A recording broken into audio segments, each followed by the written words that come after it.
Hernia পরিচিত একটি শব্দ এবং হার্নিয়ার ক্ষেত্রে সবচেয়ে যেটি বড় প্রশ্ন আমাদের সামনে হাজির হয়, ম্যাডাম আপনার কাছে এসেছি অনেক আশা নিয়ে, আমার হার্নিয়া হয়েছে, আপনি খুব ভালো ওষুধ দিয়েন আমাকে। অনেকেই বলেন যে দামি ওষুধ দিন যেন আমি ওষুধেই ভালো হয়ে যাই। তাই এই বিষয়টি নিয়ে আজকের কথা বলা, যেহেতু আমি একজন ইউরোলজিস্ট, জেনারেল এবং ল্যাপারোস্কোপিক সার্জারি বিশেষজ্ঞ, হার্নিয়ার অপারেশন আমাকে করতেই হয় বা হার্নিয়ার চিকিৎসা দিতেই হয়, তাই আজকের বিষয়টি তুলে ধরা।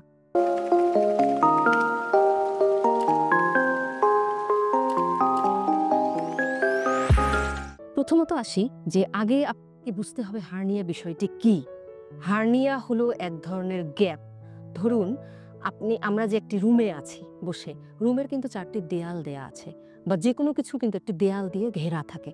যদি এই দেয়ালে কোথাও ফুটো থাকে তাহলে ওই রুমে যদি আপনি কোনো জিনিস রাখেন, আপনি ইভেন মনে করেন যে কোথাও একটি বস্তা বা প্যাকেটে আপনি ধান বা চালই রাখলেন, ওর যদি দেয়ালে ফুটো থাকে তাহলে কি হবে?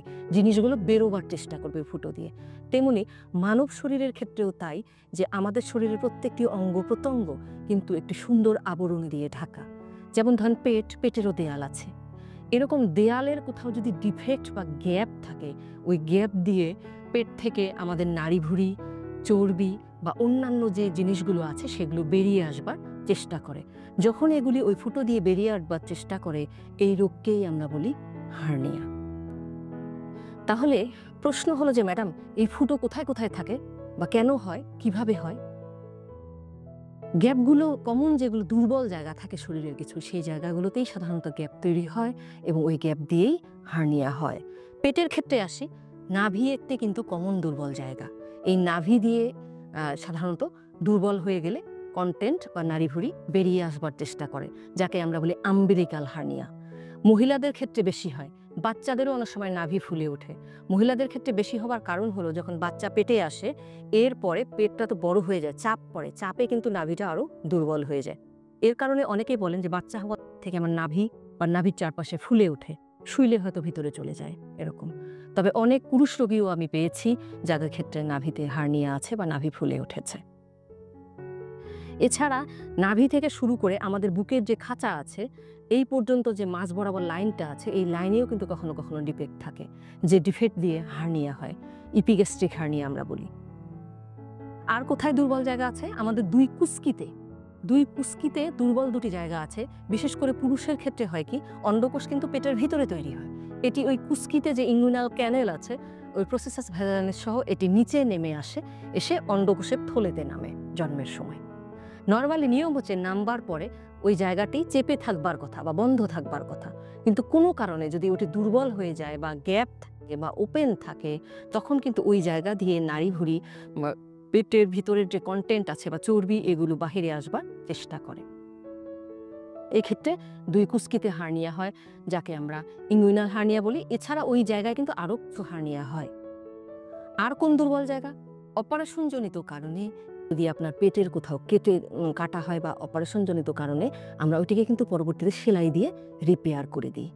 কিন্তু যদি কখনো ওই রিপেয়ারে গ্যাপ থাকে বা গ্যাপ তৈরি হয়ে যায়, তখন কিন্তু ওই গ্যাপ দিয়ে নাড়িভুঁড়ি বেরোবার চেষ্টা করে, যাকে আমরা বলি ইনসিশনাল হার্নিয়া। এরকমভাবে হার্নিয়া হয়। হার্নিয়া হবার কিছু ঝুঁকিপূর্ণ ফ্যাক্টর আছে, যেমন যাদের ভারী ওজন তোলার অভ্যাস আছে, ভারী কাজ করা, ক্রনিক কাশি, চাপ দিয়ে প্রস্রাব করবার প্রয়োজন পড়া, পায়খানা দীর্ঘদিনের শক্ত থাকা বা প্রফেশনাল কারণে অনেক ওজন তুলতে হয়, তাদের কিন্তু হার্নিয়ার ঝুঁকি বেশি। আর অপারেশনজনিত কারণে ওই জায়গা দুর্বল হলে তো হাঁচি কাশির ঝুঁকি হয়, এবং হাঁচি কাশি যদি কারো হাঁচি কাশি থাকে তাহলে কিন্তু ওই অপারেশনের সাইটে দুর্বলতা তৈরি হয় এবং পরবর্তীতে হার্নিয়া হয়। সবচেয়ে যে বড় প্রশ্ন, তাহলে উপসর্গ কি থাকে? রোগীরা ওই জায়গাটায় ফোলা নিয়ে বলেন যে কুস্কিতে ফোলা বা নাভিতে ফোলা বা ওই জায়গায় ফোলা। ম্যাডাম এই ফোলাটা দাঁড়ালে পারে, হাঁচি দিলে পারে, কাশি দিলে পারে, কিন্তু যখন আমি শুয়ে পড়ি তখন কিন্তু এটা ভিতরে ঢুকে যায়। এছাড়া কি উপসর্গ থাকে?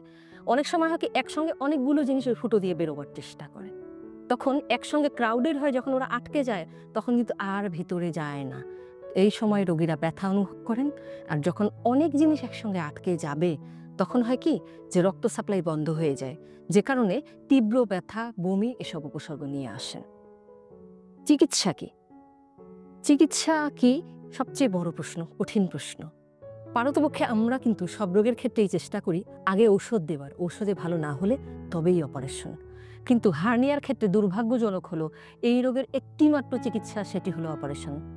এখানে কোনো ঔষধ প্রযোজ্য নয়, কারণ যে গ্যাপ আছে এটিকে যদি আপনি সেলাই করে বন্ধ করে না দিই আমরা, তাহলে এটি আর ভালো হবে না। আমরা সেলাই করে বন্ধ করে দিই, কখনো কখনো এর উপরে একটি নেট দিয়ে সাপোর্ট দিই এক্সট্রা, যাতে জায়গাটি ভালো সাপোর্ট পেয়ে থাকে।